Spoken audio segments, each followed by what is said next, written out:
లండన్లో ఈ మధ్య జరిగిన వలస వ్యతిరేక ర్యాలీ, దానికి పోటీగా జరిగిన నిరసనల గురించి క్విక్గా చూద్దాం. అసలేం జరిగిందంటే, లండన్లో టామీ రాబిన్సన్ అని ఒక ఆయన లీడర్షిప్లో పెద్ద వలస వ్యతిరేక ర్యాలీ జరిగింది. అదే టైంలో స్టాండప్ టు రేసిజం వాళ్ళు దీనికి వ్యతిరేకంగా ఇంకో ప్రదర్శన చేశారు. ఇకంతే, పోలీసులొచ్చారు, కొంచెం గొడవలు కూడా అయ్యాయి. టామీ రాబిన్సన్ ర్యాలీకి 1,00,000 మందికి పైనే వచ్చారట. దానికి వ్యతిరేకంగా జరిగిన నిరసనకు ఓ 5,000 మంది వచ్చారు.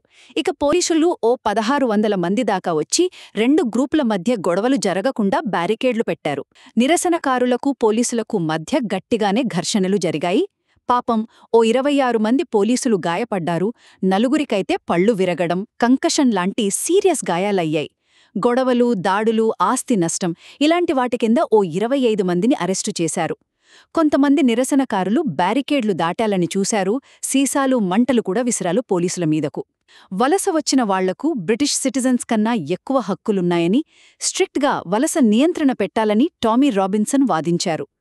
ఆ ర్యాలీలో బ్రిటన్ జెండాలు, సెయింట్ జార్జ్ జెండాలు కనిపించాయి. కొంతమంది అమెరికా మ్యాగా టోపీలు పెట్టుకున్నారు. అమెరికా, ఇజ్రాయెల్ జెండాలు కూడా ఉన్నాయి. ఆఖరికి ఎలాన్ మస్క్ కూడా వీడియో ద్వారా వచ్చి గవర్నమెంట్ పాలసీని విమర్శించి పొలిటికల్ చేంజ్ రావాలన్నారు. అదన్నమాట సంగతి. లండన్లో వలసల విషయంలో ఎంత పెద్ద గ్యాప్ ఉందో, టెన్షన్స్ ఎంత పెరిగాయో ఈ గొడవలన్నీ క్లియర్గా చూపించాయి.